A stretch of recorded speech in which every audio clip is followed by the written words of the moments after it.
Hey guys, tonight we're stepping into the narrow, muddy paths of a medieval land that would one day be called France. But tonight, it's barely a kingdom at all. The air is damp, smelling faintly of wood smoke and the wet wool of peasants' cloaks. You can hear the soft slap of your boots on the clay road as you move toward a cluster of houses huddled beneath the low winter sky. Somewhere ahead, a small fortress rises. A squat stone keeps surrounded by a wooden palisade. This is Ile-de-France, the heart of Hugh Capet's modest realm. Modest is putting it kindly. If this kingdom were a modern apartment, it would be a studio with a leaky roof, shared with 3 other tenants who refuse to do the dishes. You'd probably last about 5 minutes before begging for the 21st century's plumbing and Wi-Fi. In fact, you wouldn't survive here for long. You wouldn't even survive tonight. So, before you get comfortable, take a moment to like the video and subscribe, but only if you genuinely enjoy what I do here. Oh, and I'd love to know, where are you listening from right now and what time is it there? Now, dim the lights, maybe turn on a fan for that soft background hum, and let's ease into tonight's journey together. The wind pushes against your face as you cross the final stretch of road, and you find yourself entering the very core of Capetian power, if power is the right word. Hugh Capet, crowned king in 987, rules over little more than this patch of land and a few scattered holdings beyond. His title is grand, but his reach is comically small, like calling yourself Emperor of the Living Room, while your cat refuses to obey you. In every direction, rival lords guard their own territories with the sort of suspicion that makes medieval politics a never-ending game of who's plotting against me this week? The fortress you approach is more practical than intimidating. Thick timber walls, a shallow moat filled with rainwater and the occasional floating goose. A single sentry leans on his spear at the gate, looking less like he's defending the king's honor and more like he's wondering if the stew will still be warm when his shift ends. Inside, the courtyard smells of hay, smoke, and damp stone. A blacksmith hammers at a horseshoe while a gaggle of chickens scatter in panic. Hugh himself is not a towering figure of legend. He's stocky, wears a simple wool tunic beneath a ceremonial cloak, and has the kind of beard that suggests he trims it himself on busy days. His crown, if you can call it that, is a modest circlet of gold, light enough that it probably wouldn't hold down a picnic blanket in the wind. Yet, despite the humbleness of his appearance, every movement he makes is deliberate. He knows that in a kingdom as fragile as his, every nod, every word, every feast is political theater. Tonight, a small council gathers in the hall. The fire crackles, its light flickering against the rough-hewn beams. You take a seat at the edge, listening as Hugh discusses tolls on trade routes, his lifeline for funding the crown. Without them, there's no treasury. Without a treasury, there's no army. Without an army, well, there's just Hugh, a couple of loyal knights, and a hope that nobody with more ambition than sense decides to take Paris. The conversation turns to the church, and Hugh listens intently. The bishops are more than spiritual guides. They are power brokers, with influence stretching into every village and manor. Hugh's alliance with them is less about salvation and more about survival. One relic displayed in a church can be worth more in loyalty than an entire battalion of soldiers. As the night deepens, you can almost hear the pulse of this small kingdom. The clatter of hooves beyond the gate, the murmured prayers of monks in a distant cloister, the scratch of a clerk's quill recording taxes owed. It's fragile, yes, but there's a strange energy in the air. A sense that this little patch of land could grow into something greater. Not tonight, not tomorrow, but someday. And as the firelight dances across Hugh Capet's face, you realize, history doesn't always begin with thunder and banners. Sometimes, it begins in the quiet resilience of a king who knows the limits of his crown, but refuses to let it slip from his head. The night in Hugh Capet's hall lingers in your mind as you step outside into the pale dawn. The sky is a washed-out gray, the kind that seems to mute every sound except the crunch of frost under your boots. The air smells faintly of damp ash from the fires that kept the hall warm, and a thin mist curls around the fortress walls. It's the kind of morning that makes you wish for coffee, but here your best hope is a mug of warm ale or, if you're unlucky, water that's been flavored by the barrel it sat in for 3 months. Today, the talk of the courtyard is not about feasts or hunts, but about the crown, small, unadorned, and oddly lightweight for something that's supposed to symbolize the weight of a kingdom. The thing sits in a locked chest most days, only brought out for ceremonies or moments when Hugh needs to remind people, "Yes, I'm the king. Please stop pretending you didn't hear me." And honestly, it's not the kind of crown that inspires fear. It's more like the kind of accessory you'd find in a slightly overconfident wedding procession.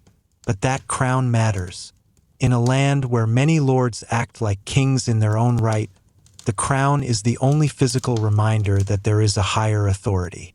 Hugh wears it sparingly, he's no fool. If he walks around flashing it too often, he risks being mocked or, worse, challenged. Instead, he wields it like a poker player holding a rare card. Reveal it only when the stakes are high.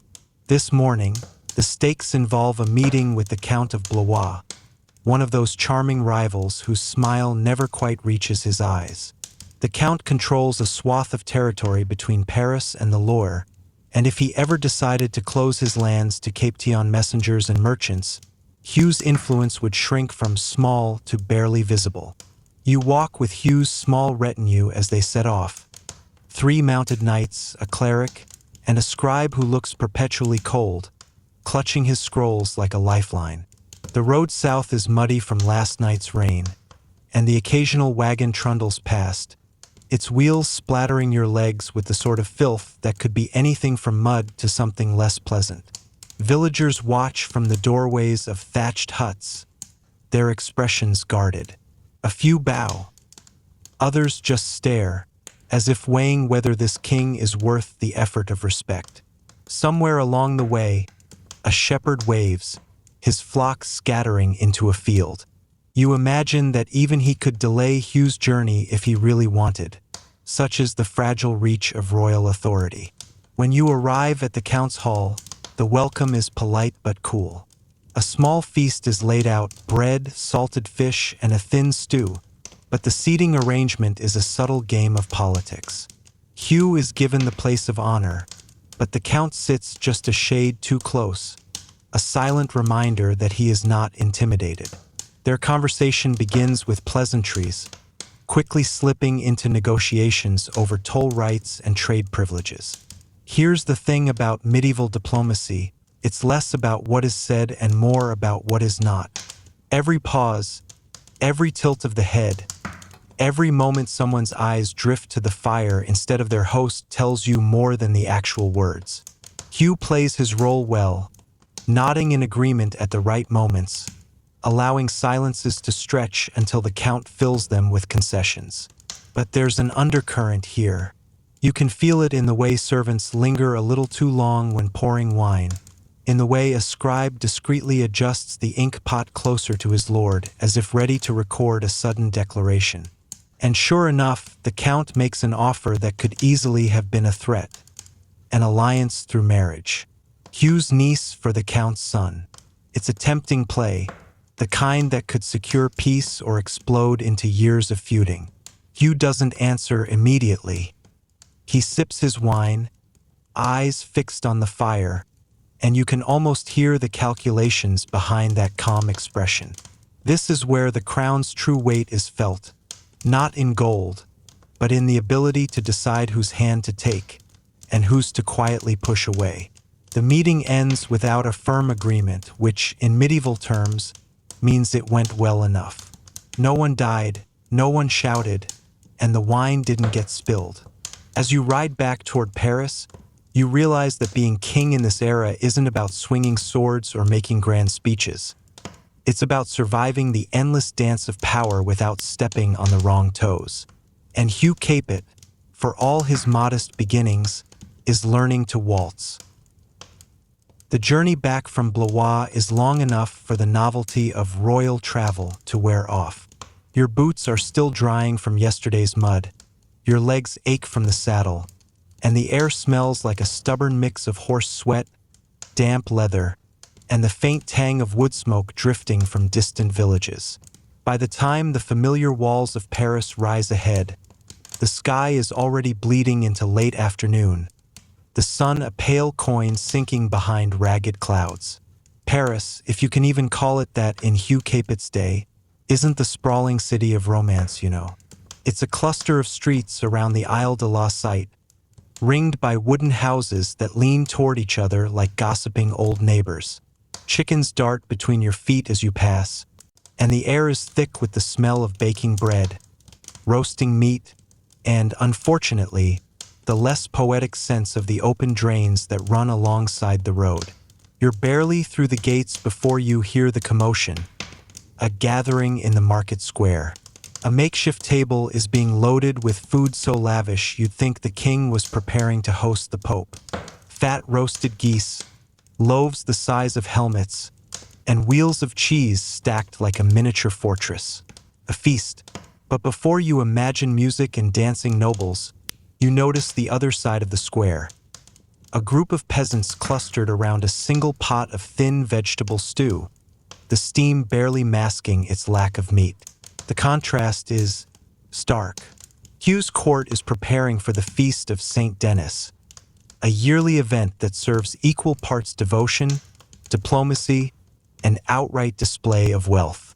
The wealthy merchants and landed nobles will dine inside the palace walls, where wine flows freely and every dish is served with ceremony. Outside, the poorer citizens are given their own feast.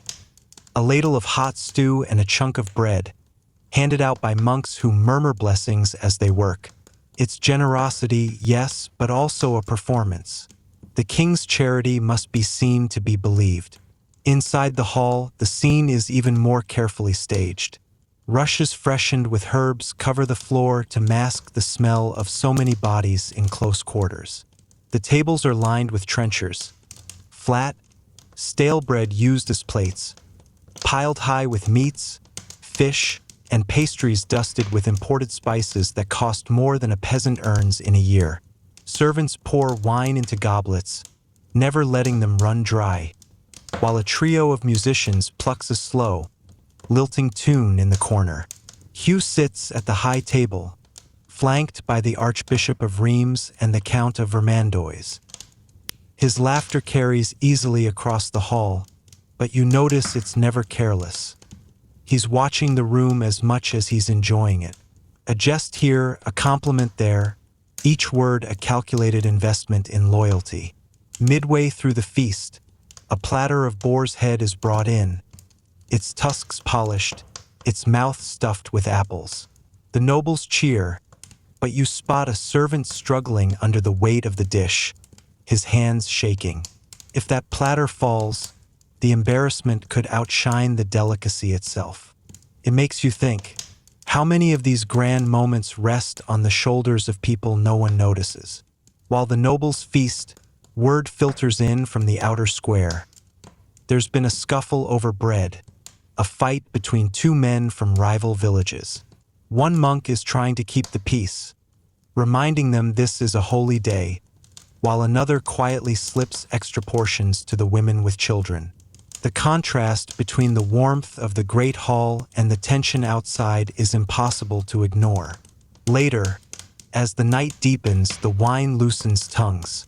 You overhear a knight boast about a raid on a neighboring fief, while a merchant brags about the exotic spices he brought from the Levant. At the high table, Hugh listens, nods, and files away each scrap of information like a man tucking coins into a purse. These feasts are about far more than food. They're about knowing who's ambitious, who's desperate, and who might be persuaded to serve the crown instead of themselves. And as the music swells, you can't help but notice that for all the laughter and light, there's a shadow here. The peasants will go to bed hungry again tomorrow.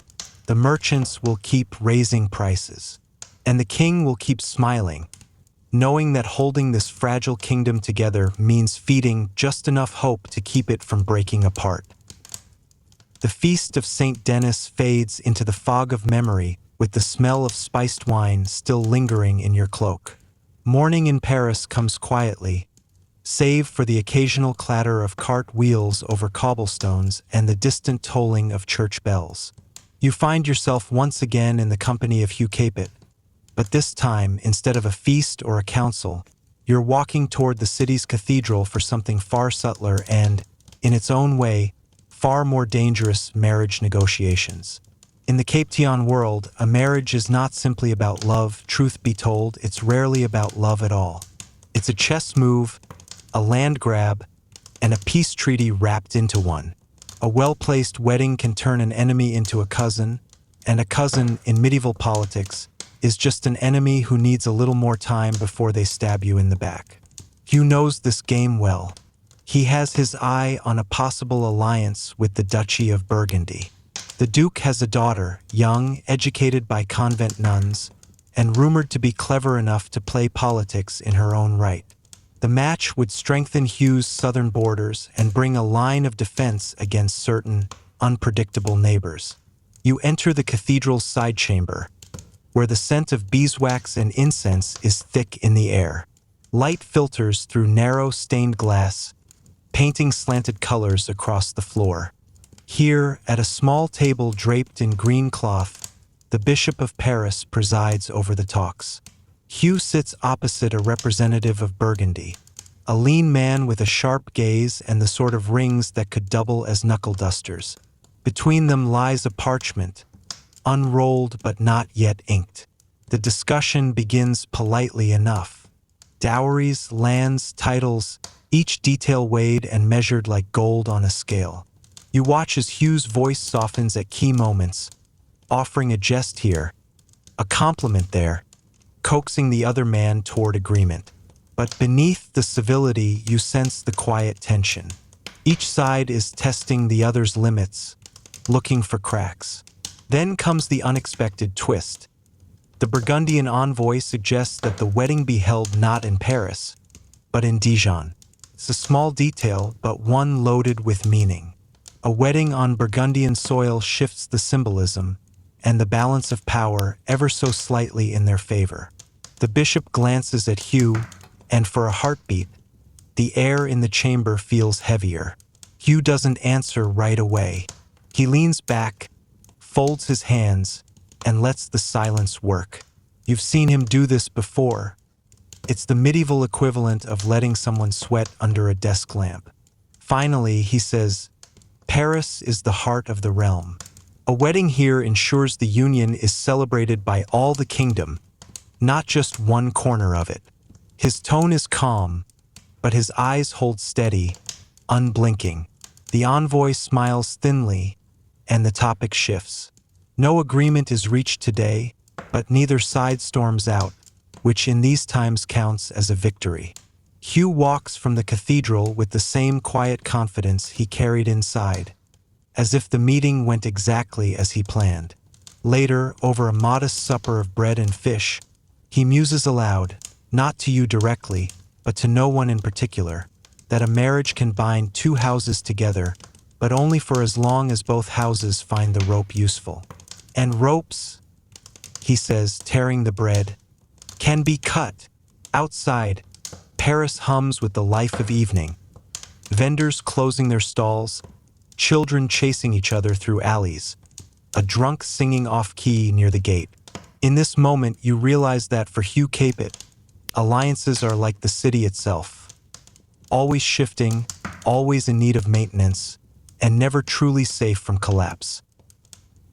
You wake to the hollow thud of wooden mallets striking tent stakes, the sound carrying over the damp morning air like the opening drumbeats of some grand play.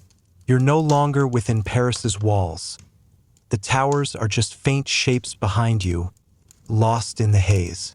Instead, you're on the open road with Hugh Capet and his small but carefully chosen retinue, heading north toward the lands of the Count of Flanders. This isn't a leisurely trip.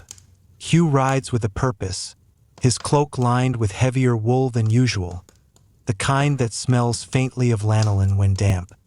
He's seeking something that every medieval ruler craves but few can truly secure: recognition beyond his immediate sphere of influence. The Capetian name is still young on the throne, and while Paris whispers his title with a mix of respect and curiosity, other corners of the realm murmur less flattering things.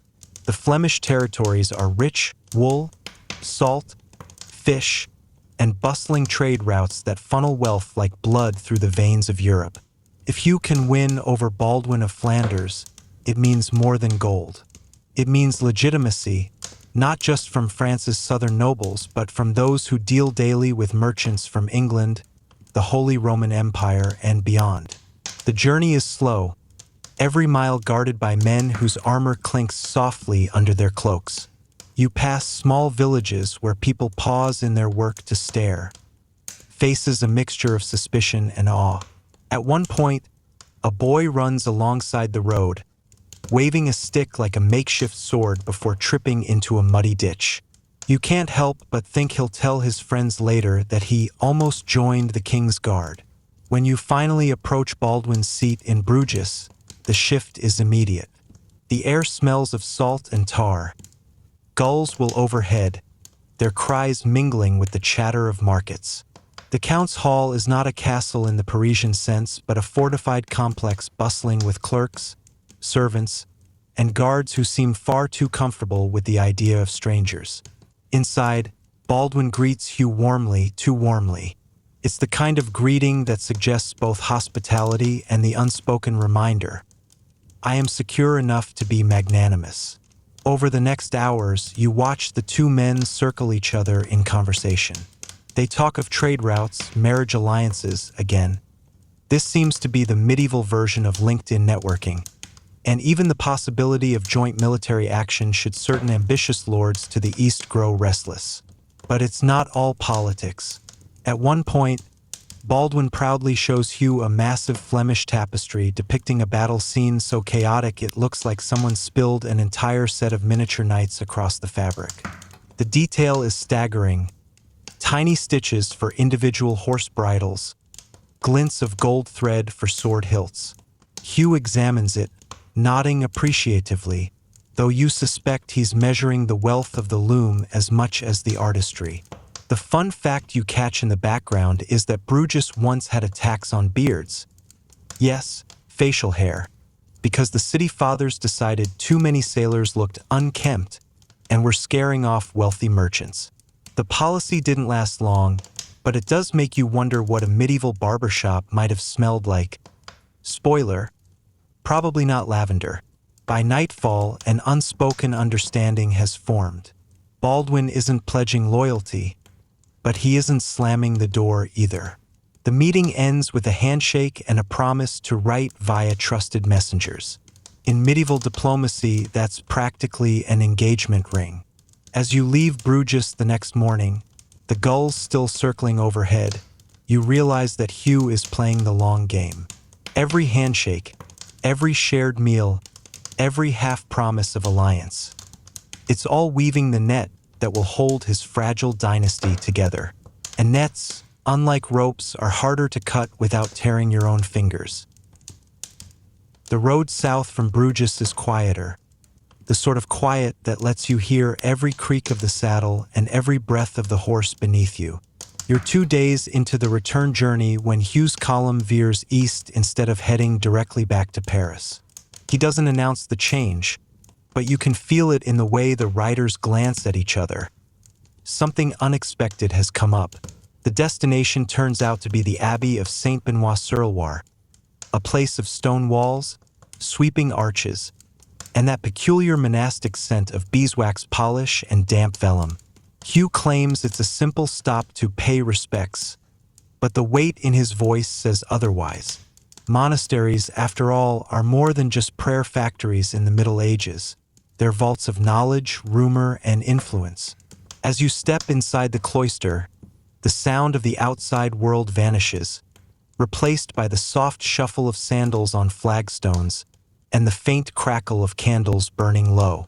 Monks in dark habits pass silently, hands hidden in their sleeves. One pauses just long enough to meet your eyes. His gaze is sharp, almost calculating, before disappearing into a scriptorium. You soon learn why Hugh made this detour. In the Abbey's library lies a collection of charters and genealogies tracing the tangled roots of France's nobility. If Hugh can find certain names in the right places, ancestors connected to saints, perhaps, or to older royal lines, it will strengthen his claim to the throne in ways no sword could. The abbot, a man with a voice like worn leather, greets Hugh with deference but no hint of subservience. "The past," he says, "is a matter of careful ink, my lord. Once written, it may guide the future or bind it."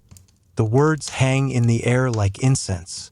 While Hugh and the abbot talk, you wander the scriptorium. Monks bend over desks, their quills scratching steadily, the smell of iron gall ink mixing with candle smoke. One is illuminating a manuscript with a shimmering gold leaf that catches the light in tiny flashes. Another, oddly, is copying a text that seems to be a recipe for eel pie. You file that away as the day's strange but true fact. Eventually, Hugh emerges from the library with a small roll of parchment tucked into his cloak. He doesn't show you what's written on it, but the set of his jaw says it's valuable, politically at least. Perhaps a saintly ancestor has been rediscovered, or an inconvenient lineage quietly downplayed. Medieval history, you're beginning to suspect, is as much about editing as it is about recording. Before leaving, the abbot blesses the party, sprinkling holy water that runs cold down the back of your neck. "Travel safely," he says, "and remember, the truth is safest when many agree on what it is." By the time you ride out under the evening sky, the Abbey's towers shrinking behind you, you can't help but think about how power in this age isn't only hammered on anvils or forged in battlefields. It's also penned in ink by men who live far from the clatter of arms. Hugh knows this, and in the quiet rhythm of the hooves against the road, you sense he's weaving another thread into that net he's been building all along. By the time Paris comes back into sight, the city feels smaller than you remember. Not physically smaller, the same walls, the same towers, but smaller in the sense that you've seen how many other pieces lie on Hugh's chessboard now. Still, this is home ground, and Hugh returns to it with the air of someone who knows every crooked alley and who can smell the Seine before the river even glints into view. You pass under the city gate just as a small crowd gathers in the square. At first, you think it's a market day, but then you notice the banners. Bright scraps of cloth fluttering in the wind, each one painted with a crest or symbol. Nobles, lots of them. Hugh has summoned his vassals for a formal court. One of those affairs where power is measured in how far someone stands from the king's chair and how long they can keep smiling before their cheeks ache. Inside the great hall, the air is thick with the smell of beeswax, damp cloaks, and the faint metallic tang of armor left too close to a fire. You notice immediately how Hugh plays the room. He greets some lords with warm familiarity, clasping hands like old friends, and others with a distant nod that's polite but frosted over. Every movement is calculated. He knows exactly who needs reassurance, who needs a little public flattery, and who needs to be reminded, ever so gently, that the crown sits firmly on his head. The main business of the day is land disputes, which in this age might as well be the medieval equivalent of arguing over who gets to sit in the front seat. A border stream has shifted, a forest has been accidentally logged, a mill was built just far enough across a property line to stir up trouble. And here's the thing you notice: Hugh never simply rules in favor of one side or the other. He splits claims, imposes shared rights, or attaches new obligations that make neither party entirely happy, but both at least somewhat invested in his decision. It's like he's weaving a web out of mild dissatisfaction, binding them all to the throne because it's the only stable point in their arguments. Your weird but true moment today comes from one noble who insists his right to graze sheep in a disputed pasture comes from a prophetic dream his grandfather had about St. Denis. The room hums with barely contained laughter until Hugh, deadpan, says, "Dreams are best kept in the bedchamber, my lord. Here we deal in charters." There's a break for food, roast capon, coarse bread, and a spiced wine that's stronger than you expect. You catch a glimpse of Hugh in quiet conversation with his chancellor, a man who seems to know every scrap of gossip in Paris. They speak in low tones about two southern lords who have been avoiding court, and you get the distinct feeling their absence is going to become a problem sooner or later. By evening, the hall is quieter. Nobles drift out, cloaks trailing, their guards lighting torches for the walk home. Hugh sits alone for a moment, the firelight flickering on his face. He doesn't look tired, exactly. More like a man cataloging every move made that day and every consequence yet to come. You realize something then: holding the crown isn't about one grand victory. It's about these small, constant performances, each one tying another knot in the net, even as other hands, unseen, try to cut it apart. The summons comes before dawn, when the city is still half asleep and the Seine flows like a strip of dark glass under the pale moon. A courier bangs on the door of Hugh's chambers, mutters a few urgent words, and is gone before the servants even manage to light more than one candle. You're not sure what's happening until you're halfway across the courtyard and someone shoves a travel cloak into your hands. The king doesn't explain much. He just says, "There's trouble in Normandy," and swings into the saddle. That's how you know it's serious. Hugh usually prefers to let messengers and deputies handle regional squabbles. If he's riding in person, it means the matter isn't just a local fire. It's the kind that could burn up half the map.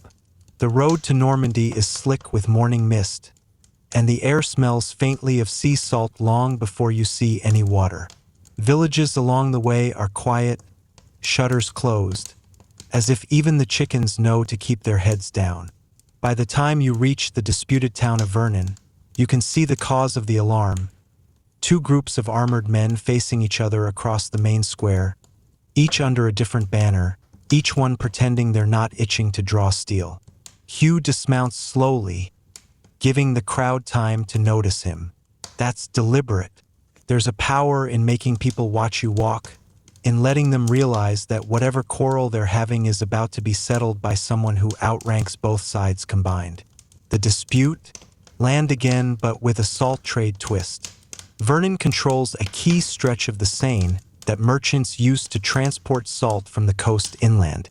Whoever holds the toll rights here can make enough coin to arm a small army. And in the Middle Ages, small armies have a habit of turning into big problems. Your odd but true detail comes when one of the local lords insists that his claim is proven by a map his grandfather drew. The so-called map is just a piece of parchment with a river squiggle and something that might be a fish, or possibly a badly drawn dog. Hugh studies it gravely, thanks him for bringing it, and then hands it to a scribe without comment. The real tension, though, is in the crowd. Merchants are anxious, fishermen are muttering, and you spot at least one man in a hood watching from the edge of the gathering, not moving even when the wind tugs at his cloak. Hugh listens to both sides, but instead of declaring a winner, he proposes something that makes both lords blink: joint control of the toll rights, but with the crown collecting the fees and distributing them equally, minus a royal maintenance fee, of course. It's a masterstroke. They can't accuse him of favoritism, but they also can't get rich enough to challenge him without his consent. As the sun dips, the banners lower, the men disperse, and Vernon's square fills again with the safer noises of market chatter. Hugh doesn't linger. Whatever message he needed to send here about his authority, about how far his reach goes, has been delivered. Riding out of town, you glance back and see the hooded man still there, watching. He doesn't follow, but you can't shake the feeling that, sooner or later, you'll see him again. By the time you're back within the safer folds of Isle de France, The days have grown shorter, and the air carries that dry, brittle edge that makes leather crack and firewood snap in the hearth. Hugh seems to relish the cold. He rides without fuss, his breath ghosting in the air, his eyes scanning the horizon as if winter landscapes reveal secrets other seasons hide. Tonight's destination isn't a battlefield or a quarrelsome market town. It's the Abbey of St. Denis. On paper, the trip is for a solemn religious observance, but you've been with Hugh long enough to know there's always a second reason. Abbeys aren't just holy places. They're political banks, vaults of influence stacked high with relics, charters, and the goodwill of the faithful. When you arrive, the abbey looms like a stone ship in a sea of candlelight, each stained glass window glowing faintly in the dusk. Monks greet the king with bows so deep they might topple over. You can smell beeswax, incense, and something faintly metallic, probably the polished reliquary holding St. Denis's skull, which the abbot is very eager to show off. You trail Hugh through the echoing nave, footsteps swallowed by the thick rushes laid along the floor. He pauses at the shrine, resting one hand lightly on the silver casing, and murmurs something you can't hear. The abbot beams, convinced it's a prayer. You're not so sure. It might have been a mental calculation about how the abbey's support could tip a delicate political balance. Here's your odd but true fact of the night. Medieval pilgrims sometimes brought wax replicas of their own body parts to offer at St. Denis. Need your arm healed? Offer a wax arm. Need to walk again? Wax legs. The abbey still has boxes of these tucked away, a silent army of wax limbs slowly gathering dust. After the ceremonial devotions, Hugh and the abbot disappear into the chapter house for what turns into a long, low-voiced meeting. You wait in the cloister garden, where frost whitens the herbs and the fountain's trickle sounds louder in the cold air. The moon is rising when they emerge, both looking satisfied. Hugh because he's secured a pledge of abbey funds for some royal infrastructure project. The abbot because he's been promised protection from certain ambitious lords in the north. On the ride back to Paris, Hugh says nothing for a long time. Then, almost to himself, he mutters, "Relics draw more power than swords, if you know how to hold them." It's the kind of sentence you know will stick with you, the way a single spark can smolder for days before you realize it's lit the whole thatch roof. The wind off the Seine cuts sharper now, carrying that wet, bone-deep chill that even a thick wool cloak can't quite chase away. You and Hugh are headed east this time, the horses' hooves drumming a steady beat over frost-hardened roads. The talk in Paris has been all about a marriage, one that might knit together lands without spilling a drop of blood. But you know better than to believe such unions are ever without daggers in the shadows. The bride-to-be is from a lesser branch of the Burgundian nobility, her dowry more impressive than her family's title. The groom is a cousin to one of Hugh's key vassals. Ambitious, dangerously so, the kind of man who sharpens his smile the way others sharpen blades. The wedding will be held in a hilltop keep overlooking the Marne River, the sort of place where every stone wall seems to whisper old feuds. When you arrive, the courtyard is already a riot of color. Banners snapping in the wind, musicians tuning their lutes, kitchen servants rushing past with trays of roasted fowl. The air smells of spiced wine and wood smoke, and underneath it all, a faint tension that's harder to name. Hugh dismounts and is instantly engulfed by greetings, bows, and the kind of empty compliments that make your teeth ache. You slip into the great hall just in time to catch one of those odd but true medieval moments. The bride's dowry chest is being publicly inspected before the guests. It's not just coins and jewels. There's a silver comb, a bolt of imported silk, and, inexplicably, a live peacock with a ribbon tied around its neck. The bird stares at the crowd like it knows everyone's secrets. The ceremony itself is a blur of Latin vows and clinking goblets. Hugh sits near the high table, smiling in that careful, unreadable way that says he's weighing alliances more than enjoying the roast venison. You notice him watching the groom's elder brother, an officer in the household guard, whose laughter is too loud and whose eyes keep darting toward the door. Sure enough, the trouble comes before the feast is halfway through. A messenger bursts in, breathless, muttering to the groom about lands near Sens and claims denied. The groom's smile freezes, and for a heartbeat the entire hall holds its breath. Then, just as quickly, the music swells again, and everyone pretends nothing happened. But you've seen Hugh's expression change. Barely, but enough to know that a new game has begun. Later, as the wedding torches gutter in the cold wind outside, Hugh calls you aside. "We'll need to ride south soon," he says quietly. "Before this union starts tearing more than it binds." And you realize sometimes a marriage isn't an end to a conflict at all. Sometimes it's just the first act. The ride south is quieter than you'd expect after a wedding that nearly cracked open in the middle of the feast. Hugh says little, but you can see it. His gaze sweeping the horizon, not for beauty, but for threats he's already cataloging. The sky is a flat winter gray, the kind that makes distances look shorter than they are and tricks you into thinking you'll arrive before sundown. You won't.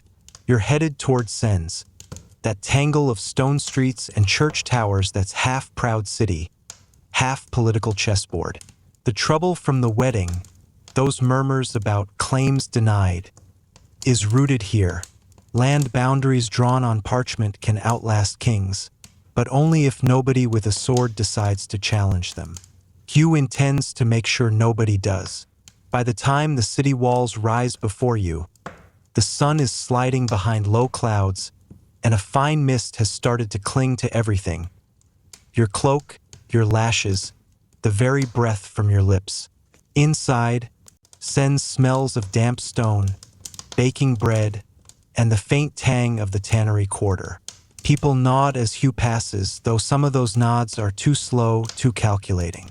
The Archbishop's palace is your stop, and it's grand in that way church buildings are, equal parts awe and intimidation. Hugh is ushered inside to meet the Archbishop in a vaulted chamber that feels more like a court than a chapel. The talk is polite at first, but you catch the edges of sharper words: ancient rites, unlawful encroachment, royal oversight. It's the medieval equivalent of a modern legal battle, except here, losing means your crops get burned. Here's your odd but true nugget of the night. The cathedral here has a relic, a belt said to have belonged to the Virgin Mary. Women in difficult childbirth were once allowed to hold it for strength, though it was tied to a strict set of rules about who could touch it and for how long. Some still swear by its power, though you can't help wondering if it was just the reassuring weight of something sacred that gave them courage. When the meeting ends, Hugh steps out with the faintest smile. The Archbishop has agreed to mediate the land dispute, a word that in Hugh's mouth means lean heavily on one side until the other gives in. You leave Sens the next morning, mist still curling along the riverbanks, and you realize something. Hugh doesn't need to win battles with swords if he can win them with signatures and blessings. Still, as you ride out, you catch sight of a group of armed men watching from a distance. They're not smiling.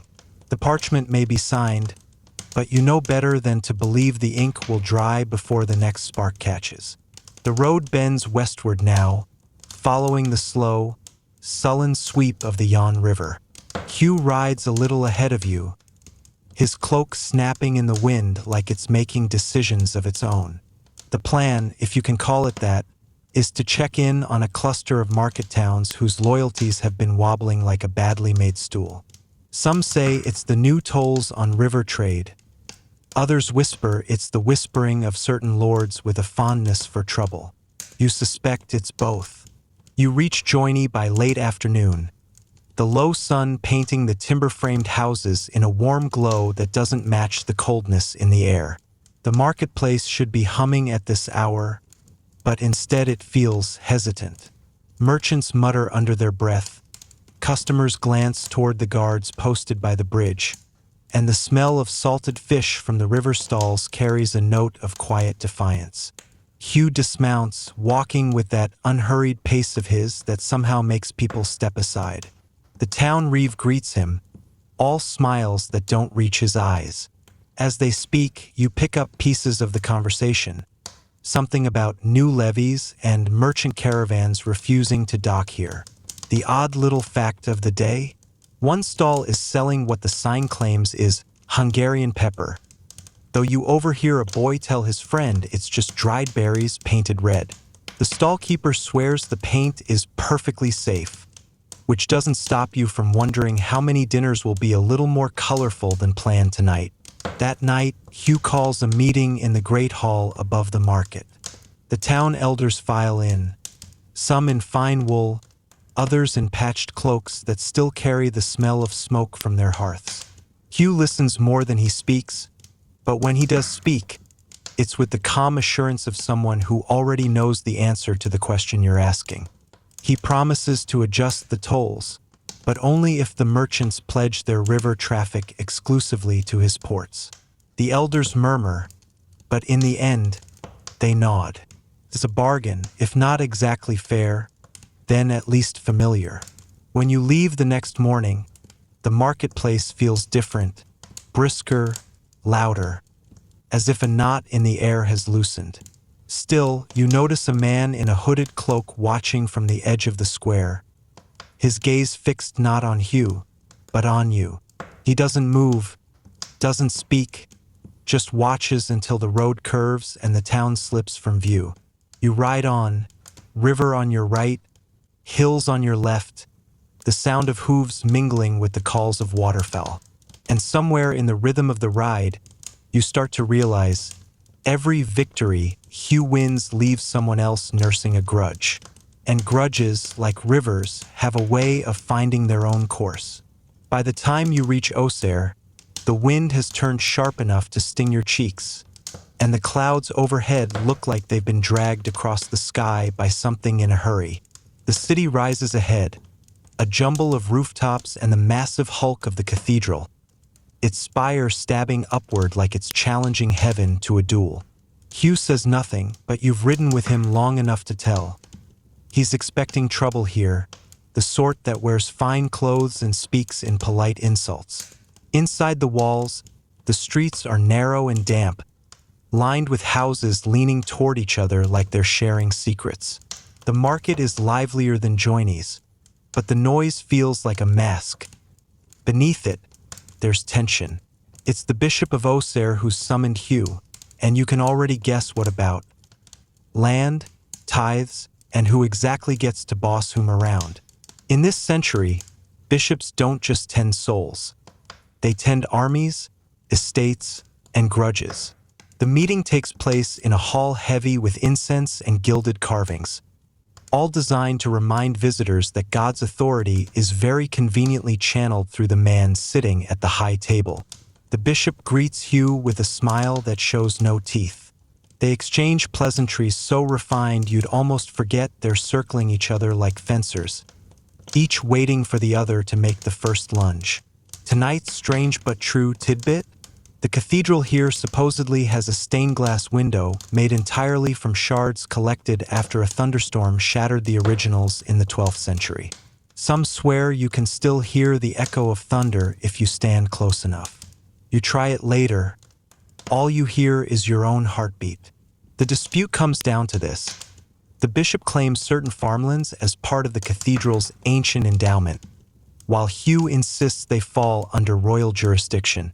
The argument slips between scripture, law, and what can only be described as weaponized politeness. At one point, Hugh quotes a saint. At another, the bishop quotes a law so old you're pretty sure it predates pants. By the time you leave, nothing is officially decided, but Hugh walks away with the air of a man who's won a round no one will admit happened. In the courtyard, you spot a scribe carrying a scroll so long it needs two hands. It's addressed to the Pope. You have a sinking feeling you'll be hearing about it in a few months, probably at an inconvenient time. The road out of Auxerre winds along frosted vineyards, bare and brittle under the pale winter sun. Hugh rides in silence, but you notice the way his eyes linger on every tower and crossroad. He's measuring the distance between power and defiance, and maybe wondering how long it will be before those distances close. The frost hasn't lifted by the time you reach Sens, and the city greets you with the smell of wood smoke and baking bread. A dangerous combination if you haven't eaten since dawn. Hugh doesn't even slow down for the markets. He's headed straight for the Archbishop's palace, and from the look on his face, this isn't a social call. Sens is no ordinary city. It's an archiepiscopal seat, a place where the church's shadow is long enough to touch the king's crown. The palace looms ahead, a pale stone fortress with more stained glass than some entire towns. Inside, the archbishop welcomes Hugh with a voice like warm honey, but you can tell by the way his hands rest on the arms of his chair, knuckles pale against the carved wood, that this meeting is going to be anything but sweet. The topic, as it turns out, is coronation rites. Who gets to crown the next king? For centuries, Sens has claimed that honor, but Reims, the other great rival, has been muscling in. And Hugh, ever the chess player, seems perfectly happy to let them fight, so long as he can use the argument later. Today's odd fact: one of the palace kitchens supposedly keeps a blessed ladle, said to have stirred the soup for 3 coronations. The cook swears it makes broth taste richer, but you suspect that's just what happens when you simmer meat for 12 hours straight. The conversation between Hugh and the archbishop drifts between theology and thinly veiled threats. You watch as Hugh praises the archbishop's wisdom while subtly reminding him that loyalty is rewarded in more tangible ways. It's like listening to 2 cats purr at each other while deciding who gets the warm spot by the fire. Outside, the wind cuts sharper, and you catch sight of a group of young clerics arguing in the cloister. Their Latin is too quick to follow, but you catch the word papatus, the papacy. If the crown and the church are already jockeying for the coronation, you can only imagine what will happen when Rome decides to weigh in. That night, you sleep in a guest chamber with walls so thick you can barely hear the bells of the cathedral. Still, you dream of them, low, heavy tolls that sound less like a call to prayer and more like a countdown. When dawn comes, you find Hugh already in the courtyard, his breath steaming in the air, eyes fixed eastward. Without a word, he mounts his horse. You follow. There's no need to ask where you're going. Every road here leads to someone's ambition, and ambition, you've learned, doesn't sleep. The road east winds through fields hardened by frost, their furrows pale under a thin glaze of ice. Hugh rides ahead, the plume on his helmet flicking with each gust, and you can tell he's thinking several moves ahead. The destination this time is Troyes. Countless traders know it as the heartbeat of the Champagne fairs. But Hugh isn't here for cloth or spices. He's here for the Count of Champagne himself, a man whose ledger is as dangerous as his sword. The city rises out of the mist like a mirage, its timbered houses leaning at improbable angles, as though they've been gossiping for centuries and can't stop leaning in. The smell of the fair hits you first: wine, wool, roasting meat, and that particular tang of too many people packed into too little space. Merchants shout prices in 6 languages. Coins clink, and somewhere, a troupe of musicians is mangling a tune you're sure would sound better after more wine. Today's little-known tidbit: the fairs of Troyes were so big that money changers here once issued their own letters of credit, paper promises honored across half of Europe. In other words, medieval credit cards, though without the cheerful "your points have expired" letters. Hugh's meeting with the Count takes place in a hall draped with banners showing lions, fleurs de lis, and the odd saint, half politics, half insurance policy. The Count greets him like an old friend, though the way his eyes measure Hugh says he's calculating interest rates on that friendship. They speak of alliances, toll rights, and something you're certain is code for military aid. Hugh listens more than he talks, which in itself feels like a strategy. In a quiet moment, you notice a map unfurled on the table. Roads, rivers, and towns marked not just with ink but tiny brass pins. They're not looking at geography. They're looking at leverage. By the time you leave, the winter sun is already sagging toward the horizon. Outside the city walls, Hugh finally speaks. "The crown grows by threads," he says, "and threads are spun in places like that." You nod, though your fingers are still cold from the unheated hall. The knight's camp is set beside a frozen pond, its surface black under the moon. Somewhere in the dark, a fox barks, a sound too sharp for the hour. You pull your cloak tighter.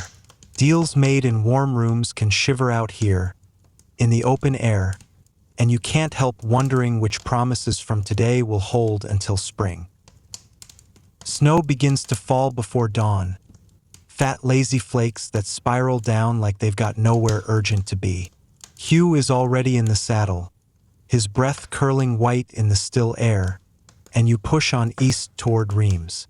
The city's name alone hums with power. This is the cathedral where kings are anointed, where oil and ritual turn a man into something more than mortal. Well, at least that's the theory. You're here to see if the theory holds up. The approach to Reims is a slow reveal. First the vineyards sleeping under their winter blanket, then the River Marne, dark and glassy, and finally the cathedral itself. Taller than your imagination, every arch and spire stitched against the sky like it was trying to impress God himself. Inside, the air is cool and smells faintly of beeswax and stone dust. The choir is rehearsing, voices braiding together in a way that makes your ribs vibrate. Here's today's odd fact. The holy ampulla, the vial of anointing oil used in coronations, was said to have been delivered from heaven by a dove. The reliquary holding it is tiny, but its backstory is massive. A miracle wrapped in gold and guarded like the keys to a kingdom. Hugh meets with the Archbishop of Reims in a side chamber lined with tapestries depicting saints who look suspiciously like wealthy patrons. The conversation is all about precedence, whether Reims should always crown the king, whether the oil is as sacred as they say, whether the crown owes its legitimacy to the church or the other way around. You can practically hear the parchment crackle under the weight of centuries of arguments. And, as always, there's the undercurrent. The archbishop smiles warmly, but every word feels tested for traps. Hugh, for his part, leans into the archbishop's pride, praising the cathedral's beauty, the choirs, even the relics, while deftly steering the talk toward cooperation in times of uncertainty. You don't need a map to know what he's really saying. Pick my side now before someone else offers you a better deal. When you step back into the nave, the light slanting through the stained glass is almost blinding. Dust motes spin like slow fireworks, and for a moment, you forget the scheming. You just stand there, letting the sound and color fill you up. That night, you sleep in a guest house across the square, the cathedral bells marking the hours. Around 3 a.m., you wake to a faint tapping, someone moving in the street below. You peer out and see two figures in heavy cloaks, heading toward the archbishop's palace. Even here, in the city of coronations, deals are being whispered under the cover of darkness. Morning arrives with a kind of muted gray that makes you feel like the sun is taking a personal day. Hugh doesn't linger. Today's ride bends south, away from the cathedral spires of Reims and toward the tangled frontier where Champagne's reach meets Burgundy's. The air here is colder, sharper, as if it's been sharpened on the ridges of the hills. You ride past hamlets where the houses seem to crouch together for warmth, their thatched roofs hunched under frost. By midday, you spot the castle of Langres, its walls a pale, bone-like stone, perched on a high bluff that seems designed for keeping both invaders and casual guests at bay. Hugh's goal here is not a siege, but something subtler, a meeting with a Burgundian envoy, one step removed from Duke Odo himself. The message is simple in theory, complicated in practice. Draw Burgundy closer to the crown without making them feel like they've just lost a bet. Inside the drafty hall, the envoy sits wrapped in a cloak lined with fur so thick it could have its own heartbeat. His face is long, his eyes sharp, and his voice slow, as though each word must be weighed before leaving his mouth. They talk of border tolls, mutual defense, and the delicate business of marrying someone's niece to someone else's cousin, a medieval way of tying knots that never quite come undone. Little known fact for today: Langres was once a Roman stronghold, and some of its stones still carry faint inscriptions in Latin. The envoy points one out to Hugh, a block half hidden in a wall where the letters are worn smooth by centuries of weather. "We build on what came before," he says, though you can't tell if he means architecture or alliances. The air in the hall is so cold you can see everyone's breath, which adds a weird, ghostly chorus to the conversation. Hugh offers wine, deep red from the lore, and the envoy accepts. It's a small victory, like getting someone to take their gloves off in a poker game. They part without signing anything, but with an understanding that feels provisional. When you ride out, snow has started again, fine as sifted flour. Hugh glances back at the castle only once. "They'll come around," he says, "but not until they think it was their idea." That night, camp is set near a frozen stream. The ice hums faintly when the wind moves across it, a sound somewhere between music and warning. You lie awake longer than you should, staring at the stars, thinking about how many conversations like today's must have shaped this kingdom, half promises in cold rooms, hanging in the air like frost until someone dares to breathe life into them. The next morning, the frost on your blanket crunches when you roll it up, and your fingers ache just from tying the straps. Hugh seems unbothered. He's already mounted, his breath making small clouds as he signals the column forward. Today's road threads you through the Stone Valley, where the land widens into flat, frozen fields that seem to hold their breath. You pass peasants breaking the ice in their buckets, and children who stop their games just to stare at the small royal party, eyes wide, as if they've just spotted a story stepping out of a book. By late afternoon, the horizon swells into the stone silhouette of Dijon. Not the mustard, though yes, the name's the same, but the seat of Burgundian authority, smelling faintly of wood smoke and ambition. Hugh isn't here to see Duke Odo himself yet. This is a reconnaissance visit, a quiet call on a circle of lesser nobles who pride themselves on knowing which way the wind blows before it actually shifts.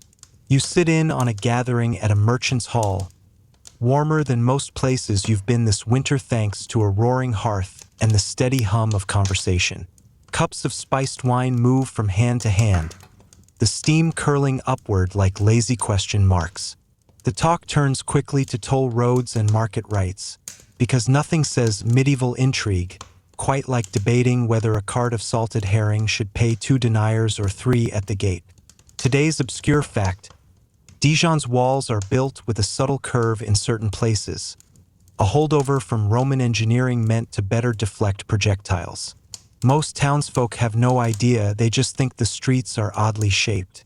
The nobles you meet are polite, but their smiles have the slippery shine of men who've been practicing in the mirror. One leans into Hugh and mentions, in a tone so casual it feels rehearsed, that Duke Odo has been distracted. Some kind of dispute brewing far to the south. Hugh files that away without comment, but you can practically hear the gears turning in his head.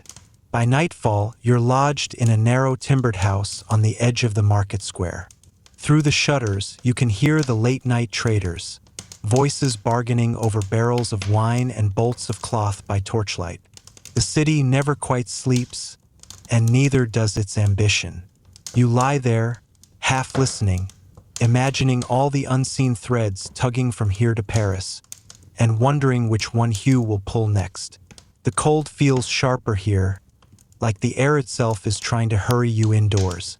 But Hugh pushes the pace southward, leaving Dijon's market noise behind and following the Saône until the river bends toward warmer valleys. It's not exactly balmy, unless you consider, can still feel your toes, a tropical upgrade, but the wind has lost that bitter edge that could sand the skin off your cheeks. Your destination is a small fortified priory tucked into the hills outside Macon. At first glance, it looks like the kind of place built for quiet prayer and the occasional miracle. But Hugh's not here for a sermon. He's here to talk to the abbot, a man whose influence stretches far beyond the cloister walls. The church's reach in Burgundy is, let's say it's like a medieval version of a very enthusiastic social media algorithm. If they approve of you, everyone hears about it. If they don't, well, good luck trending anywhere. The abbot greets you in a robe that looks about 3 sizes too big, as if it's designed to keep secrets in its folds. His handshake is warm, his eyes calculating. He talks with Hugh about piety, pilgrimage, and, very delicately, politics. And then he drops the real lure, news of a relic recently brought to the priory, a fragment said to be from the true cross. Pilgrims are already arriving, bringing offerings, stories, and, most importantly, influence. Here's today's odd truth. The priory's main hall is built over an old wine cellar from Roman times. In the quiet between conversations, you swear you can smell the ghost of grapes long turned to dust. Over a modest meal, bread so fresh it's still warm, cheese so strong it's practically introducing itself, the abbot admits his concern about Duke Odo's growing independence from the crown. Too much wind in a man's sails, he says, and he forgets who gave him the ship. Hugh nods, not committing to anything, but you see his fingers drum softly against the table. That's his tell, he's already calculating moves. By the time you leave, the priory bells are ringing for evening prayers. The sound follows you down the winding path, mingling with the crunch of hooves in frost. Hugh rides silently for a long time before finally speaking. We've got another piece on the board now, one that blesses what it touches. That night, camped near a vineyard stripped bare for winter, you look up at the stars and think how strange it is that the fate of kingdoms can turn on whispered deals in candlelit rooms that smell faintly of bread, incense, and old wine. You wake to the sound of crows, loud, argumentative, like they're holding their own little parliament in the bare vineyard above you. Hugh is already packing, and there's a certain clipped efficiency to his movements this morning. You've been around him long enough to know something's brewing. The ride takes you deeper into the Mackenise Hills, where every ridge feels like it's hiding a castle just out of sight. By midday, you crest a rise and see it. Chateau de Branchin, squatting on its limestone outcrop like it's been waiting centuries for a fight. Its banner snaps in the wind, the deep red of Burgundy fluttering against the pale winter sky. Hugh's here to meet one of Duke Odo's most loyal vassals, Lord Etienne, a man with a reputation for both charm and sudden, volcanic temper. You're ushered into a hall that smells of venison stew and wet wool, where a fire the size of a wagon roars in the hearth. Etienne greets Hugh with a booming laugh and a clap on the shoulder that nearly knocks him sideways. The opening pleasantries don't last. Within minutes, the conversation shifts from the weather to levies, from levies to borders, and from borders to, predictably, accusations. Paris forgets Burgundy is not some obedient parish, Etienne says, voice sharp as an axe on fresh ice. Hugh lets him talk, nodding at intervals, offering the occasional "I see" in a tone so neutral it's almost suspicious. Here's today's odd fact. The castle's main well has a pulley carved from a single oak trunk, polished smooth by hundreds of years of rope sliding through it. It's a small thing, but when you touch it later, you can feel the quiet persistence of all those years, like history in the palm of your hand. Dinner is tense. Etienne tells a story about a distant cousin disappearing after refusing to pay a new toll, and everyone laughs. But the humor is brittle, the kind that cuts on the way down. Hugh counters with a tale of royal justice arriving just in time to prevent bloodshed. True or not, it's clearly aimed at softening the ground. By the time you're shown to your quarters, you can tell neither side is fully convinced by the other. The torches sputter in the drafty corridor, throwing shadows that twist like ink in water. You crawl under a heavy wool blanket and listen to the muffled sound of boots pacing the hall outside. Maybe it's a guard. Maybe it's someone deciding whether you're part of the problem or the solution. Sleep doesn't come easy tonight. Somewhere between the creak of the floorboards and the sigh of the wind, you can feel it. The air has changed. Burgundy isn't just a distant duchy anymore. It's a fuse. And Hugh? He's already reaching for the match. The castle wakes slowly, as if reluctant to face whatever's coming. Outside, the sky is that heavy, pewter gray that promises snow but hasn't committed yet. Hugh is at the window, sipping something hot from a small clay cup. He doesn't turn when you stir, just mutters, "We'll leave before the council meets. No point being part of a shouting match we can't control." You descend the spiral stairs, boots echoing against the stone. In the great hall, Lord Etienne is already in conversation with two other men in burgundy colors. Voices low, glances sharp. They pause when you pass, all polite smiles, but you can feel the weight of their appraisal. The road out of Branchen is muddy, churned by hooves and cart wheels. A thin mist clings to the ground, making every tree look like it's hiding something. Half a mile from the gates, Hugh reins in his horse. Ahead, a rider in a dark green cloak waits, motionless. When you get close enough, the hood drops, revealing a young man with a face you half recognize. Philippe de Mornay, a minor courtier you once saw in Paris. Only now, instead of silk doublets and court gossip, he brings a letter sealed with wax the color of dried blood. Hugh reads it without speaking. You see his jaw tighten. "The king," he says at last, "wants us in Sens immediately, and he wants news on Burgundy before we arrive." Translation: we're to spy and ride at the same time, 2 jobs, no extra pay. Here's today's strange little detail. Philippe's horse has bells sewn into its reins, tiny bronze ones that jingle softly even when the animal stands still. He says it's to ward off wolves, but you suspect it's more to announce his presence than hide it. You cut east toward the Saône again, skirting villages where shutters slam as you pass. Fear or frost, it's hard to tell. At a crossroads tavern, Hugh stops for information disguised as ale. A toothless innkeeper tells you Duke Odo has been calling banners, quietly but steadily, and there's talk of men drilling in the fields, as if spring planting could wait. By nightfall, you're camped in a copse of bare beeches. Hugh scribbles notes by firelight, his breath ghosting in the cold. If Odo moves too fast, he says, he'll force the king's hand, and once swords are out, he doesn't finish. He doesn't have to. The fire pops, sending sparks into the dark. You watch them rise and vanish, thinking about how quickly small things disappear. Smoke, sparks, peace, when the air is ready to burn. You break camp before the sun even thinks about rising. The fire's gone to ash, the horses snorting clouds into the freezing dark. The road to Sens is long and, according to Hugh, more politics than dirt, by which he means expect mess everywhere, and most of it will stick to you. The first half of the day is all frostbitten fields and the occasional roadside shrine. A baker in a hamlet called Saint-Romain hands you a still warm loaf in exchange for a scrap of news from Burgundy.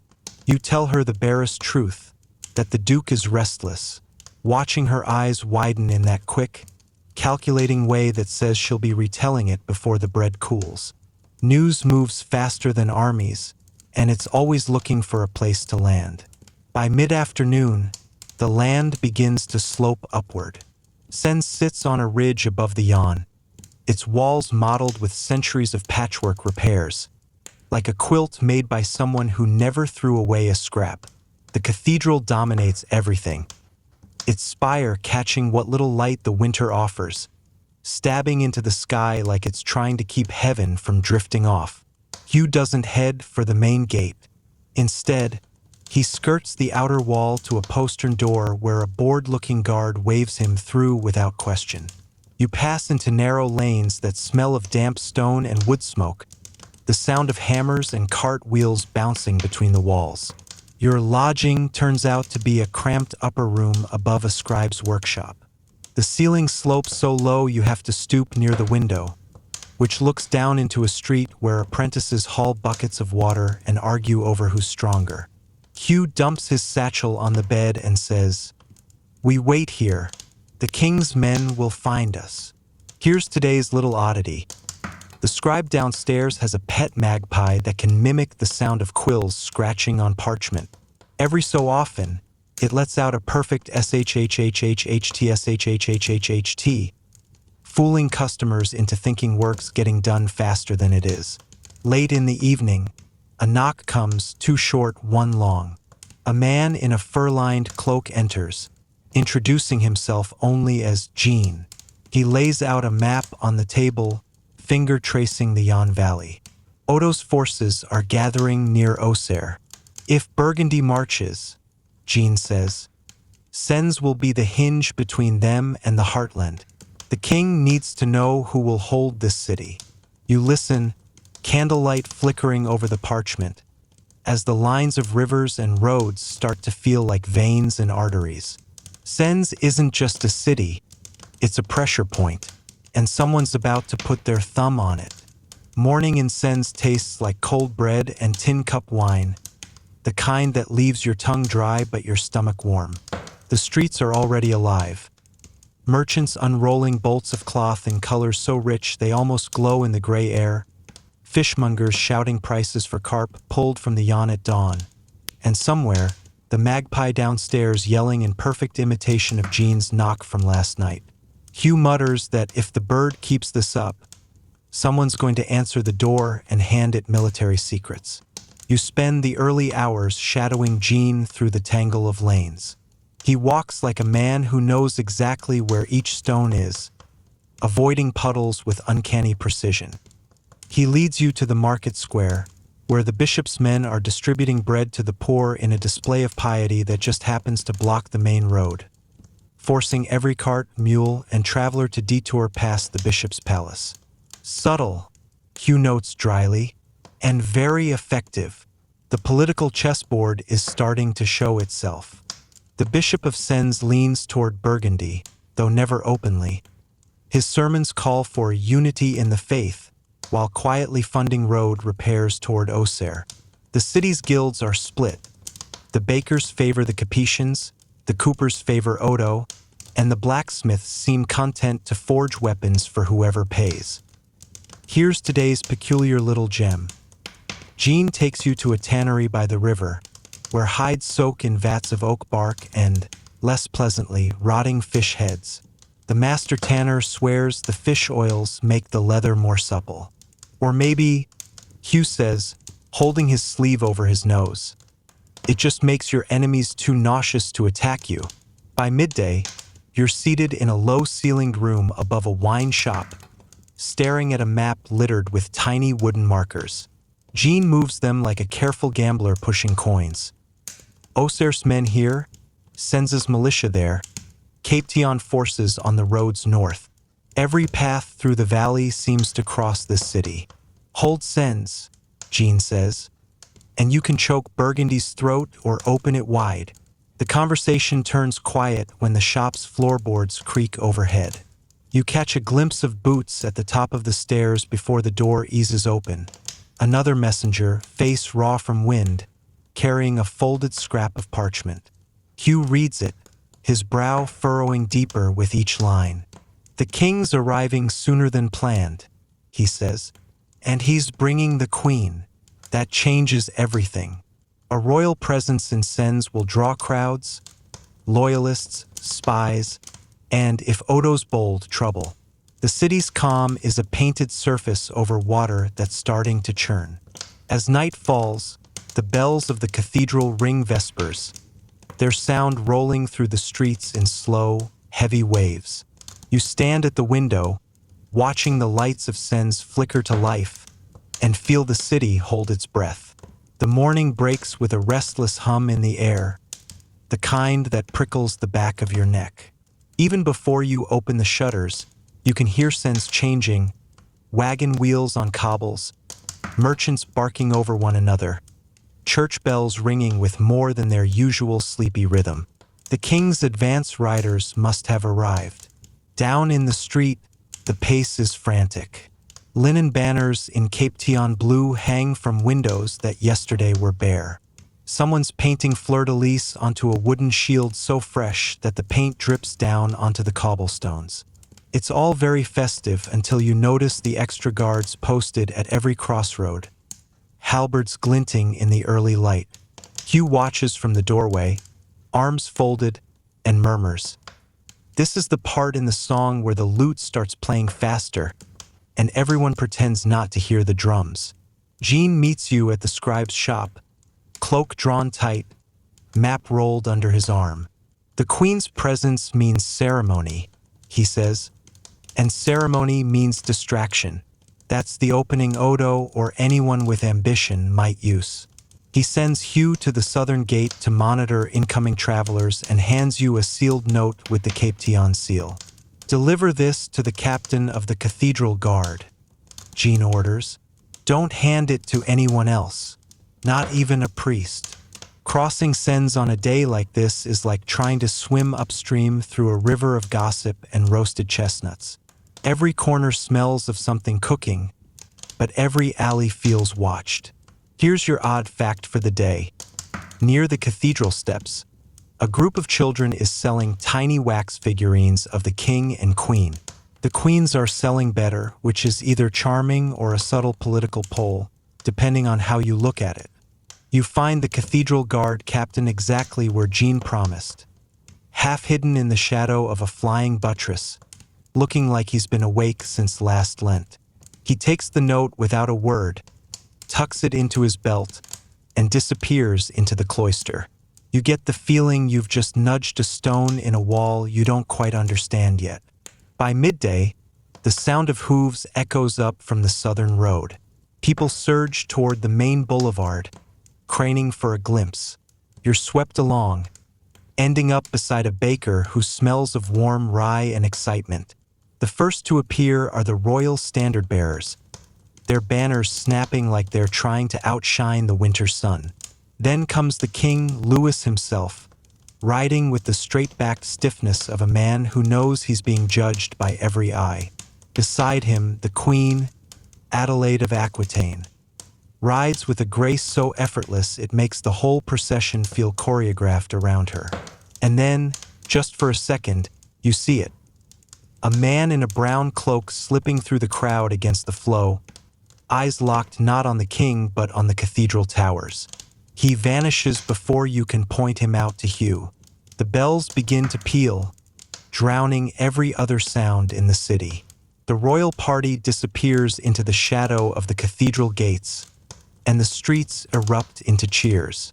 Somewhere behind the noise, you feel the first ripple of whatever's coming next. The cheering hasn't even faded when the first hint of trouble shivers through the air. Too faint for the crowd to notice, but enough to make Hugh's head snap toward the cathedral. You feel it too. A sudden tightening, like the city just drew a breath and held it. The royal procession is still inside the cathedral gates when a bell rings that shouldn't. A sharp, high chime from the cloister tower, not part of the ceremonial sequence. Jean had told you once, almost in passing, that in Sens, a single high chime means internal danger. That knowledge feels heavier now. You and Hugh push against the flow of people, weaving past a tangle of market stalls hastily abandoned when the king arrived. Vendors are craning their necks toward the cathedral. No one notices the brown-cloaked figure slipping through the side door near the sacristy. "Same guy," Hugh mutters. "I'd bet my best boots." Inside, The air is thick with incense and whispers. The choir's voices echo under the high vaults, trying to keep the ceremony intact, but there's an undertone of hurried footsteps behind the scenes. The king and queen kneel before the altar, perfectly composed. Only the tight grip of the king's hand on his sword pommel betrays that he's aware something's wrong. You circle along the outer aisle, eyes sweeping over carved saints, candle stands, and the occasional priest who looks just a little too tense. That's when you spot it. A rope dangling from the triforium above the nave, swaying slightly. A man is up there, no brown cloak now, just dark wool, fumbling with something in a leather pouch. The odd fact of the day hits you at the worst possible moment. In medieval churches like Sens, the upper walkways weren't just for maintenance. They were used to store festival props. Large painted boards, sometimes even wooden doves that could be lowered for Pentecost. Which means that man could drop anything from up there, and in the packed crowd below, chaos would follow. Hues already moving, disappearing up a side stair. You force your way toward the rope, slipping through a narrow service door. The spiral staircase is lit only by thin slits in the stone, and every step feels like it's echoing into history. By the time you reach the triforium, Hugh has the man pinned against the railing, one hand clamped on his wrist. The leather pouch is open. Inside, not a dagger or poison, but a rolled sheet of parchment and a small vial of red wax. A message. Hugh's face is unreadable. This wasn't about killing, he says quietly. It was about sending. From below, the choir swells, the king rises, and the queen takes his arm. The ceremony continues as if nothing happened. But you know better, the city has just witnessed a message almost delivered in plain sight of the crown. And whatever it said, Jean is going to want to read it immediately. The crowd drifts away from the cathedral like the tide pulling back from a shore, leaving only scraps of banners and the faint scent of trampled rosemary behind. Sens feels quieter now, but not in a way that's restful. More like the hush in a theater between acts, when you know the next scene is already being set behind the curtain. Jean meets you in a narrow chamber above the scriptorium, the parchment from the brown-cloaked man laid flat on the table. A single candle flickers over the wax seal, its crimson blob cracked but not broken. Hugh stands at the window, watching the street below with the stillness of someone who doesn't trust the silence. When Jean breaks the seal, the parchment unfolds with a whisper. The handwriting is tight, slanted, deliberate, the kind that wastes no ink on flourishes. The message is brief, almost disappointingly so. The crown will pass sooner than you think. No signature, no date. Just those 8 words, enough to set every muscle in your shoulders on edge.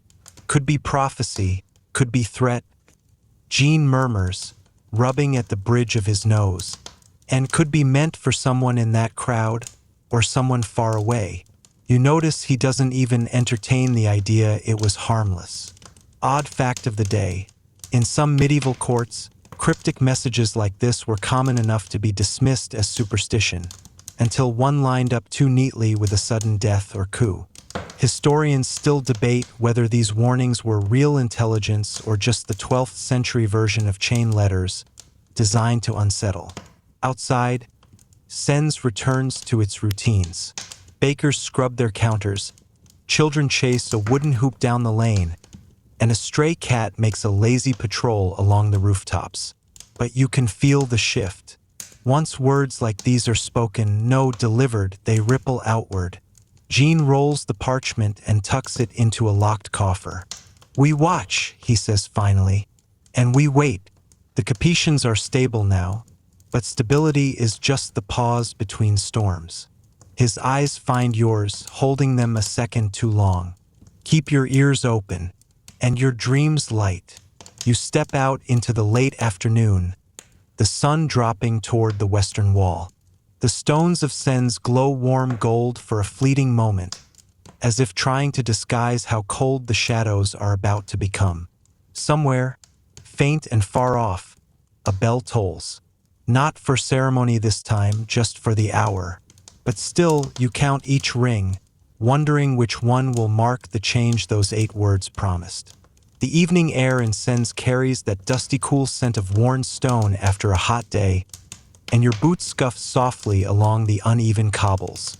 You're not walking anywhere in particular, just following the thin thread of street lamps being lit one by one, as if the city is buttoning itself up for the night.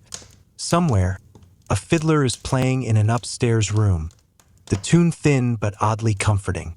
You keep turning Jean's words over in your head. We watch, we wait. That's not the sort of instruction that comes with a finish line.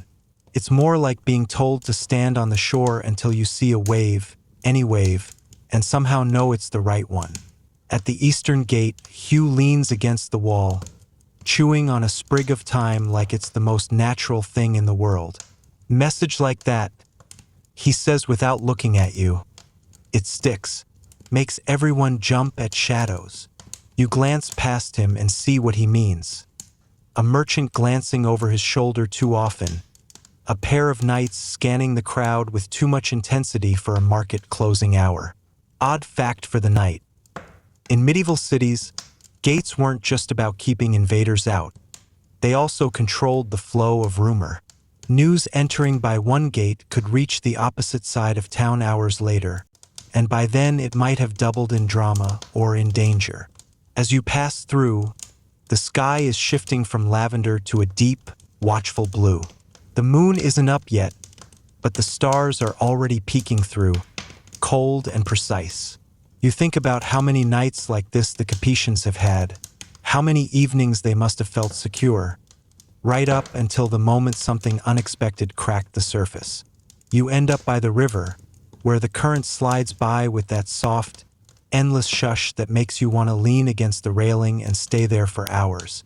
Hugh joins you after a moment, tossing the thyme sprig into the water. Storm's coming, he says, and you're not entirely sure if he means the weather or the crown.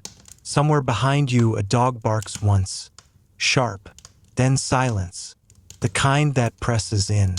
You both stand there a little too long, watching the water carry something unseen downstream.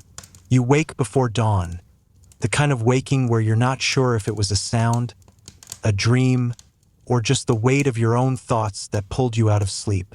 The room is cold enough to make your breath visible, and for a moment you simply watch it drift toward the dark rafters, pretending it's smoke from some distant campfire. Outside, Sens hasn't stirred yet. The streets are empty except for a milk cart trundling along with a wheel that squeaks on every turn, an unintentional metronome for the shadows. The cathedral's silhouette looms black against a paling sky, its towers like 2 quiet sentinels watching over everything, including whatever that message meant. Jean is already awake, hunched over the coffer with the parchment, a single lamp casting sharp angles over his face. He doesn't look up when you enter. Something's moving, he says flatly. Merchants are packing earlier than usual, and a rider left the western gate an hour before sunrise. Didn't even wait for the postmaster's bell. You lean against the door frame, the wood cool through your sleeve. Coincidence? Maybe, he says, though the word doesn't sound like he believes it. Here's a strange truth. In medieval courts, information traveled fastest before anyone officially announced it. Whispered news had a way of slipping past protocol, like smoke finding every gap in a shutter. Historians still argue whether this was a strength or a weakness. After all, a rumor can rouse an army or collapse a treaty faster than any ink on parchment. Hugh arrives with bread under his arm, breaking off a chunk and handing it to you without ceremony. We've got 2 days before the fair in Troyes, he says through a mouthful. If something's going to happen, it'll happen there. His tone is casual, but his eyes keep flicking to the window like he expects a signal. You picture Troyes, its sprawling market, its alleys threaded like knots, its crowds thick enough to swallow anyone. A perfect place to vanish or to appear without warning. As the first streaks of sunlight catch the rooftops, Jean finally closes the coffer and stands. "Pack light," he says. "We leave before the city wakes. No fanfare, no questions." You follow him out into the brittle morning, the stones underfoot still holding the night's chill. Somewhere above, a lone bird calls once and then falls silent, as if thinking better of it. The city seems to be holding its breath. And so, in a way, are you. The road to Troyes feels longer than it should.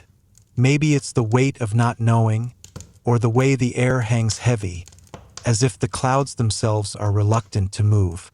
Your boots thud against the packed dirt, each step softened by last night's dew, and the smell of wet earth clings to you.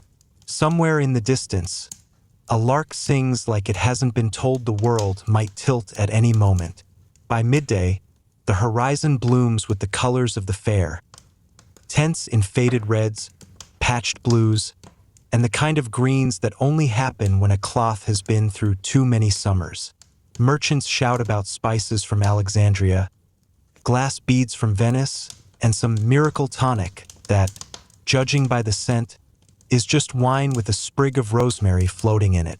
You drift with the crowd, letting the noise wash over you like a tide. Jean keeps close, his hood drawn low.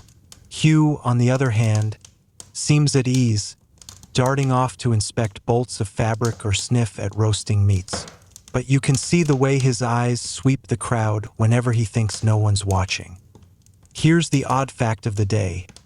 During the Champagne fairs, contracts made here were considered so binding that even kings thought twice before breaking them. And yet, deals made in whispers, over a shared jug of ale, for instance, could shift alliances faster than a written charter. Historians still debate whether that flexibility was genius diplomacy or a recipe for chaos. You pause at a stall selling carved chess pieces, each one shaped like a real noble from the region. The merchant grins and gestures to the king piece, broad-shouldered with a faintly smug smile. "Capetian," he says knowingly, as if the name itself is enough to raise the price. The afternoon heat gathers, pressing down on the fair like a heavy hand. Somewhere beyond the tents, a bell rings. Not the melodic call of a church, but the sharp, flat clang of a signal. You feel Jean's hand on your arm before you even process it. "We're moving," he murmurs, steering you into a narrow lane between two wine cellars. The noise of the fair muffles behind you. Here, in the shadow of the tent walls, every sound seems louder. The creak of leather, the faint rasp of Hugh's dagger being loosened in its sheath. You don't know who you're looking for, only that when you see them, you'll know. Somewhere ahead, a figure pauses in the half-light, turns just enough for you to catch the gleam of a ring on their finger. A crest you've seen before, but only in places where trouble soon followed. You don't remember deciding to move, only that your feet are carrying you toward that glint of the ring, weaving through the narrow path as if the crowd itself is parting for you. The air smells of wine-soaked sawdust, the ground soft from spilled ale, and every sound seems muted except for your own breathing. The figure slips between two canvas walls into a quieter section of the fair, an area where the colors are less bright, the goods less polished, and the merchants don't bother shouting. Jean shadows them from the opposite side, his steps almost silent. Hugh hangs back, eyes darting like a man expecting arrows from the rooftops. When you finally draw close, the figure turns fully. The face is older than you remember, lines etched deep by time and politics. The ring catches the light again, its seal a small crown above a pair of crossed lilies. You've seen it in charters, in wax impressions sealing treaties, and once, on a man's hand as he signed away a fortress. "You shouldn't be here," they say softly, though there's no surprise in their tone. You want to ask a dozen questions, but the first that escapes is, "What's about to happen?" A slow smile. History's about to choose a side, and if you're very careful, you might live to see which one. They slip something into your hand, a folded strip of parchment warm from their palm, and then vanish into the milling bodies before you can even unfold it. Jean's expression is unreadable when he rejoins you, but Hugh mutters, "I hate fairs," under his breath. You don't read the message until much later, after the long walk back, after the lamps are lit and the room is filled with that quiet that only settles when everyone else is asleep. The words are short, almost hurried. At dawn, the crown moves. Watch the river. You fold it again, tucking it away, not sure if the chill in your chest is fear or anticipation. Maybe both. And here, as the fire burns lower, the edges of the world begin to soften. The sharp outlines of faces, of tents, of the glittering ring, all blur, like a painting left out in the rain. Your mind drifts, following the slow curve of the river under moonlight, past the silent fields, into the hush that even kings cannot command. It's a safe place, this quiet. No bells, no crowds, no urgency. Just the steady breath of night, the creak of timbers, the faint hiss of embers. And somewhere far off, the certainty that tomorrow will come, whether you're ready or not. So rest now. Let the last light fade behind your eyes. Let the river carry the noise away. Let the weight in your shoulders sink into the mattress. The story will wait. It always does. Sleep, breathe, dream.